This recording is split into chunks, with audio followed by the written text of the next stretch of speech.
Hello, ഇതെന്താ എൻ്റെ കയ്യിലെന്നല്ലേ പറയാം, വഴിയേ പറയാം. ഇതാണ് എൻ്റെ റൂം. ഇന്ന് അലമാര വരുന്നതിനെ കൊണ്ടൊന്ന് വൃത്തിയാക്കിയ, പക്ഷേ ഇന്നത്തെ താരം അലമാരയല്ല, ബെഡ്ഷീറ്റാണ്. എൻ്റെ ബെഡിന് ഒരു കുപ്പായൊക്കെ ഇടിച്ച് ആളൊന്ന് കുട്ടപ്പനാക്കാൻ പോവാണ്. വേറൊന്നുമല്ല, ഇത് ഞാൻ മേടിച്ചിട്ട് കുറച്ചായെങ്കിലും ഇതിനെ അണിയിച്ചിട്ടില്ല ഇതുവരെ. ഇന്നത് അണിയിക്കാൻ പോവാണ്. അങ്ങനെ സുന്ദരനായി എൻ്റെ ബെഡ്. ഇനി കൊണ്ടുവരുന്ന ബാഗിൽ എന്താണെന്നല്ലേ, അതും പുതപ്പാണ്. അതും നല്ല കട്ടിയുള്ള പുതപ്പ്. എൻ്റെ വലിയൊരു ആഗ്രഹമായിരുന്നു ഇങ്ങനത്തെ ഒരു ബെഡ്ഷീറ്റ് പുതപ്പ് മേടിക്കണം എന്നുള്ളത് എൻ്റെ വലിയൊരു ആഗ്രഹമായിരുന്നു. അങ്ങനെ അതും ഇട്ട് ഒന്ന് സെറ്റപ്പ് ആക്കണം എന്നാണ് എൻ്റെ ഒരാഗ്രഹം. അതിട്ടതോടെ ആളങ്ങ് കംപ്ലീറ്റായി.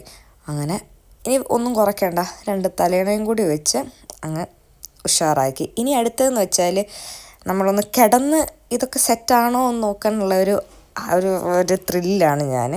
ഇനിയൊന്ന് ഒക്കെ സെറ്റായി, ഇനി ഒന്ന് കിടക്കണം. ഒന്നും നോക്കിയില്ല, ചാടി ഒന്ന് കിടന്ന്. അപ്പം അടുത്ത വീഡിയോ കാണാം. ബൈ.